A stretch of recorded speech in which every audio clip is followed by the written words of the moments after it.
Hello friends, ഇന്ന് നമ്മൾ നോക്കുന്നത് ഒരു കംപ്ലയിൻ്റ് ആണ്. അത് കംപ്ലയിൻറ്റ് വരുന്നതിൻ്റെ കാരണം, അത് എന്തുകൊണ്ടാണ് അങ്ങനെ വരുന്നതെന്നുള്ള ഡീറ്റെയിൽസാണ് നമ്മൾ ഇന്നത്തെ വീഡിയോയിൽ ഉൾപ്പെടുത്തിയിരിക്കുന്നത്.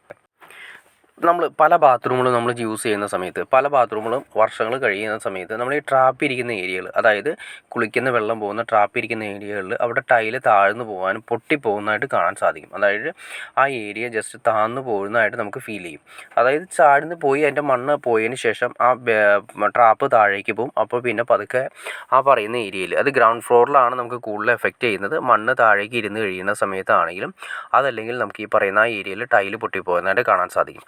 അതിൻ്റെ മെയിൻ കാരണങ്ങളൊന്ന്, പ്ലംബിങ് ചെയ്യുന്ന സമയത്ത് നമ്മൾ ട്രാപ്പ് കറക്റ്റായിട്ട് നമ്മൾ ഇതുപോലെ ട്രാപ്പ് കറക്റ്റ് ചെയ്ത് വെച്ചതിന് ശേഷം അതിൻ്റെ അടിയിൽ മൊത്തം കോൺക്രീറ്റ് ചെയ്ത് ഇതുപോലെ കറക്റ്റ് ചെയ്ത് വെക്കുകയാണെങ്കിൽ ഈ പ്രശ്നങ്ങൾ മാക്സിമം നമുക്ക് സോൾവ് ചെയ്യാൻ സാധിക്കും.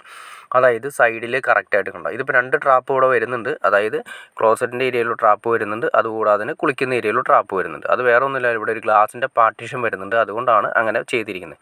നമ്മൾ സാധാരണ ബാത്റൂമുകളിലൊക്കെ ഒറ്റ ട്രാപ്പ് മതിയാവും.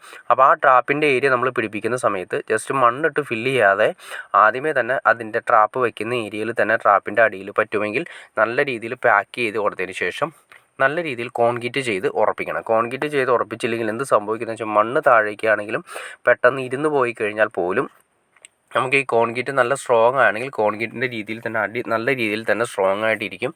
അതല്ലെങ്കിൽ സംഭവിക്കുക എന്ന് വെച്ചിട്ടുണ്ടെങ്കിൽ നമ്മൾ മണ്ണ് ചെറുതായിട്ട് എന്തെങ്കിലും പ്രശ്നമോ കാര്യങ്ങൾ, അല്ലെങ്കിൽ സിമ്പിളായിട്ട് പറയുകയാണെങ്കിൽ എന്തെങ്കിലും പ്രശ്നം സംഭവിച്ചു കഴിഞ്ഞാൽ തന്നെ ഈ ട്രാപ്പിൻ്റെ ഏരിയ പൊട്ടി താഴേക്ക് പോകുന്നതായിട്ടും അതുപോലെ തന്നെ ആ ഏരിയയിലെ ടൈല് താഴേക്ക് പോകുന്നതായിട്ട് ഫീൽ ചെയ്യും. അപ്പോൾ അത് ഒഴിവാക്കാൻ വേണ്ടിയിട്ടും, പിന്നെ അത് കൂടാതെ തന്നെ ട്രാപ്പിൻ്റെ മെഷർമെൻറ്റ് ഉണ്ട്. നമുക്ക് ഭിത്തിയിൽ നിന്ന് 2 ഭിത്തിയിൽ നിന്ന് ഏകദേശം ഒരു ഏറ്റവും കുറഞ്ഞത് ഒരു 3 ഇഞ്ചെങ്കിലും നമുക്ക് കിട്ടണം. 3 ഇഞ്ച് 4 ഇഞ്ചിനുള്ളിൽ നിന്നാൽ മതി 4 സൈഡിൽ. കാരണം എന്നാൽ മാത്രമേ നമ്മൾ ടൈല് വെച്ചതിന് ശേഷം അതിൻ്റെ ഗ്രേറ്റിങ്സ് കാര്യങ്ങൾ കൊടുക്കാൻ സാധിക്കുകയുള്ളൂ. അതല്ലെങ്കിൽ ഭിത്തിയോട് വളരെ അടുത്ത് നിൽക്കും. അപ്പോൾ ഭിത്തിയിലേക്ക് നനവ് വരുന്നതായിട്ട് ഫീൽ ചെയ്യുന്നത് ഈ പറയുന്ന ഒരു പ്രശ്നം കൊണ്ടാണ്. അപ്പോൾ നമ്മൾ ശ്രദ്ധിക്കേണ്ട കാര്യം പറഞ്ഞു, ഒരു 3 ഇഞ്ചോ 4 ഇഞ്ചോ ഭിത്തിയിൽ നിന്ന് മാറിയതിന് ശേഷം നമ്മൾ ഈ ട്രാപ്പ് ഉറപ്പിക്കുക. ട്രാപ്പ് ഉറപ്പിക്കുന്നത് നല്ല രീതിയിൽ കോൺക്രീറ്റിങ്ങിൽ കാര്യങ്ങൾ ഉറപ്പിച്ചാൽ പരമാവധി പ്രശ്നങ്ങൾ മാക്സിമം ഒഴിവാക്കാൻ സാധിക്കും. പിന്നെ ട്രാപ്പ് ഉറപ്പിക്കുന്ന സമയത്ത് അത്യാവശ്യം താഴ്ത്തി വെച്ച് കൊടുക്കുക. നമ്മൾ ഫ്ലോർ ലെവലിൽ നിന്ന് കുറച്ച് താഴ്ത്തി വയ്ക്കുക. അതിൻ്റെ കാരണം വേറെ ഒന്നുമല്ല, നമ്മൾ ചേര വെച്ച് കഴിഞ്ഞാൽ എന്ത് സംഭവിക്കുക വെച്ചാൽ, നമ്മൾ ടൈല് കാര്യങ്ങൾ ഇടുന്ന സമയത്ത് അതിൻ്റെ ഗ്രേറ്റിങ്സ്, അതായത് മുകളിൽ വയ്ക്കുന്ന ഒരു ഗ്രേറ്റിങ്സ് വരുന്നുണ്ട്. സ്റ്റീലിൻ്റെ ടൈപ്പ് വരുന്നുണ്ട്, പ്ലാസ്റ്റിക്കിൻ്റെ ടൈപ്പ് വരുന്നുണ്ട്, PVC വരുന്നുണ്ട്. സ്റ്റീലിൻ്റെ ടൈപ്പ് ആണെങ്കിൽ PVC ആണെങ്കിൽ ജസ്റ്റ് താഴേക്ക് ഒരു 3 ഇഞ്ചോളം താഴ്ത്തിയാണ് അതിൻ്റെ കപ്പ് വരുന്നത്. അത് നമ്മൾ അതിലേക്ക് ഇറക്കി വയ്ക്കുന്ന സമയത്ത് ഈ പറയുന്ന നമ്മുടെ ട്രാപ്പിൻ്റെ മുകളിൽ വരും ഒന്ന് മുട്ടാനുള്ള ചാൻസ്. ട്രാപ്പിൻ്റെ ഏറ്റവും ടോപ്പിലായിട്ട് അതിൻ്റെ ഒരു സെപ്പറേഷൻ ഉണ്ട്. അതിൻ്റെ മുകളിൽ വന്ന് മുട്ടിക്കഴിഞ്ഞാൽ എന്ത് സംഭവിക്കുമെന്ന് വെച്ചിട്ടുണ്ടെങ്കിൽ നമുക്ക് ഈ ഗ്രേറ്റിങ്സ് വെക്കാൻ സാധിക്കില്ല.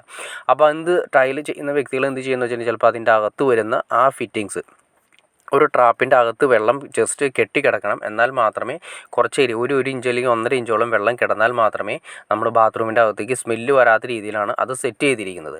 അപ്പോൾ അങ്ങനെ ചെയ്ത് തരുന്ന സമയത്ത് ഈ മുട്ടുന്ന സമയത്ത് ഈ ഗ്രേറ്റിങ്സ് മുട്ടിൻ്റെ ആ കപ്പ് മുട്ടുകയാണെങ്കിൽ അത് നമ്മൾ എടുത്ത് മാറ്റി കഴിഞ്ഞാൽ അതിൻ്റെ അകത്തിരിക്കുന്ന ആ ഒരു സെപ്പറേഷൻ എടുത്ത് മാറ്റി കളഞ്ഞ് നമുക്ക് ഗ്രേറ്റിങ്സ് വെക്കുന്നത് പല സ്ഥലത്തും കണ്ടുവരുന്നുണ്ട്. ആ സെപ്പറേഷൻ എടുത്ത് മാറ്റി കളഞ്ഞാൽ എന്ത് സംഭവിക്കുമെന്ന് വെച്ചിട്ടുണ്ടെങ്കിൽ വീടിൻ്റെ അകത്തും ബാത്റൂമിൻ്റെ അകത്തും സ്മെല്ല് ഭയങ്കരമായിരിക്കും. പിന്നെ ഒരിക്കലും കൺട്രോൾ ചെയ്യാൻ സാധിക്കില്ല. പിന്നെ രണ്ടാമത് അതിൻ്റെ അകത്തേക്ക് നമുക്ക് ആ ട്രാപ്പിൻ്റെ അകത്തേക്ക് ആ സെപ്പറേഷൻ വെക്കാനും സാധിക്കില്ല. അപ്പോൾ ട്രാപ്പ് കുറച്ച് താഴ്ത്തി വെക്കുകയാണെങ്കിൽ ഈ പ്രശ്നങ്ങളൊക്കെ സോൾവ് ചെയ്യാൻ സാധിക്കും.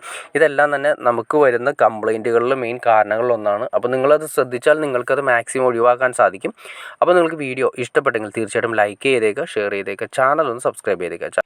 ചാനലൊന്ന് സബ്സ്ക്രൈബ് ചെയ്താൽ മാത്രമേ നമുക്ക് ഇതുപോലുള്ള ഇൻഫർമേറ്റീവായ വീഡിയോസ് ചെയ്യാനുള്ളൊരു ഇൻസ്പിറേഷൻ ലഭിക്കുള്ളൂ. അപ്പോൾ തീർച്ചയായിട്ടും ചാനലൊന്ന് സബ്സ്ക്രൈബ് ചെയ്തേക്കുക. ഓക്കെ ഫ്രണ്ട്സ്, അടുത്ത വീഡിയോയിൽ കാണുന്നവരെ ഓക്കെ.